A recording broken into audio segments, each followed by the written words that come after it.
cinema is mourning the loss of Robert Duvall, who has reportedly passed away at the age of 95. For decades, he stood as one of Hollywood's most respected and quietly powerful performers, an actor whose presence alone could command a scene without unnecessary theatrics. Reflecting on his craft over the years, Duvall once described the unique peace he felt between the words action and cut. For him, those moments were sacred. Between those two simple commands, he found clarity, purpose, and a sense of existence that grounded him. Acting was not just a profession. It was a space where he felt most alive. That calm intensity became the hallmark of a career that spanned more than 80 films and left an indelible mark on cinematic history. Throughout his remarkable journey, Duvall earned 7 Academy Award nominations, ultimately winning the Oscar for Best Actor in 1984 for his unforgettable performance in Tender Mercies. His portrayal of a washed-up country singer seeking redemption was layered with vulnerability and restraint, demonstrating the emotional depth that defined his style. Yet, for many fans, one of his most iconic cinematic moments came years earlier in Apocalypse Now, when he delivered the legendary line, "I love the smell of napalm in the morning." That single line became embedded in pop culture history, symbolizing both the intensity of the film and Duvall's ability to transform dialogue into something unforgettable. It is remarkable to consider that an actor capable of delivering one of cinema's most quoted lines began his film career without speaking a single word on screen. Duvall made his film debut in 1962's To Kill a Mockingbird, portraying the mysterious Boo Radley. Though the character was central to the story's emotional arc, he had no dialogue. Duvall once humorously recalled that he had originally spoken a single line, "Which way is home?" only for it to be cut from the final version. As a result, his screen debut was entirely silent. Still, even without words, his presence resonated. That quiet introduction to Hollywood proved symbolic of his approach to acting, subtle, grounded, and powerful without excess. After his early beginnings, Duvall moved to New York City, where he immersed himself in the craft and formed lifelong friendships with fellow aspiring actors. Among them was Gene Hackman, who would go on to become one of Hollywood's most celebrated performers. In those early days, they were simply young men chasing auditions and hoping for work. Hackman once joked about a talented newcomer with a distinctive look who would soon arrive in town.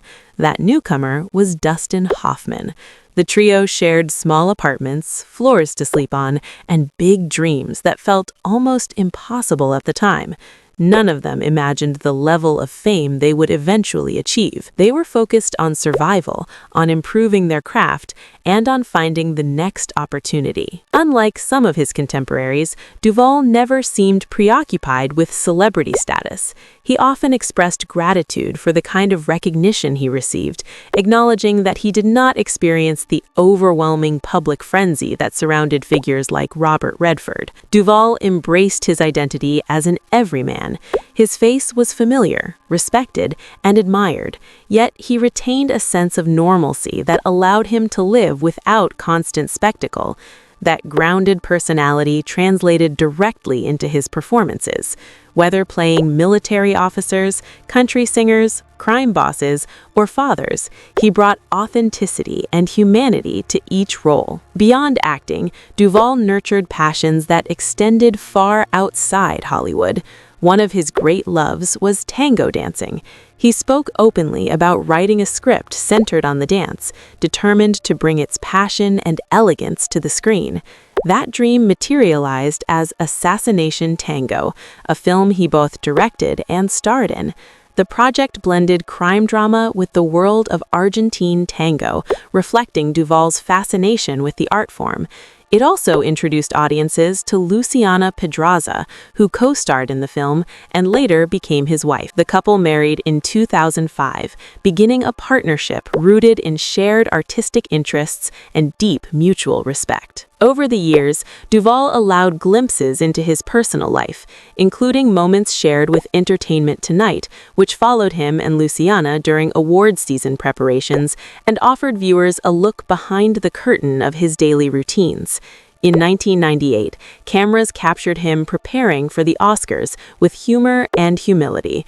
He joked about his thinning hair, teased that people would be looking at his wife rather than him, and demonstrated the same self-deprecating wit that had endeared him to colleagues for decades. These candid appearances revealed a man comfortable in his own skin, unburdened by ego. Away from red carpets, Duvall found peace at his expansive 360-acre ranch in Virginia. The property served as both sanctuary and creative refuge. There, he wrote sporadically, reflecting on life experiences that informed his storytelling.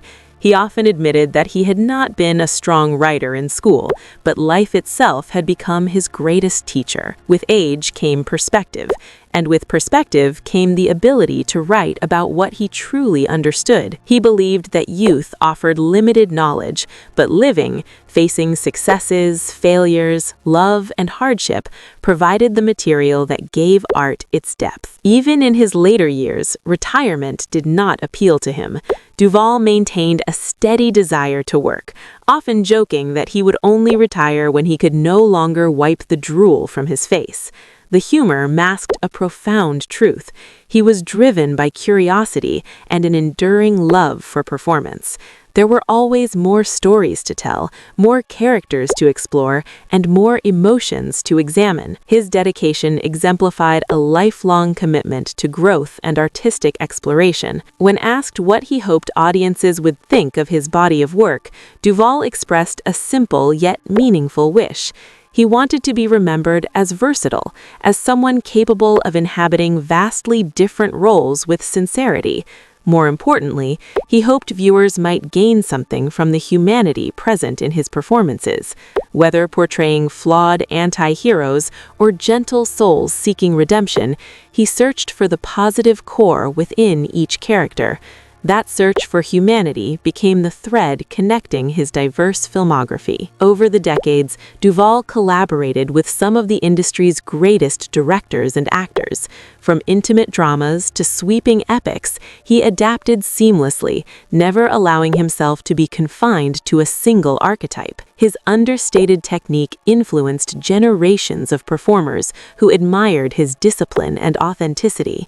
He proved that intensity did not require volume, and that strength could coexist with vulnerability. His characters often reflected the complexities of real life, capable of both tenderness and ferocity, wisdom and stubbornness. The legacy of Robert Duvall extends far beyond awards and accolades. It resides in the countless moments he created on screen, moments of silence, moments of explosive emotion, and moments of quiet reflection. He represented a generation of actors who approached the craft with seriousness and reverence. In interviews, he consistently emphasized preparation, observation, and a deep respect for storytelling. Acting, in his view, was not about fame, but about truth. As news of his passing circulates, tributes from fellow actors, filmmakers, and fans continue to pour in. They speak of his generosity, his mentorship, and his unwavering professionalism. Younger actors often described feeling both intimidated and inspired when sharing a scene with him. Yet those who worked closely with him frequently noted his warmth and collaborative spirit.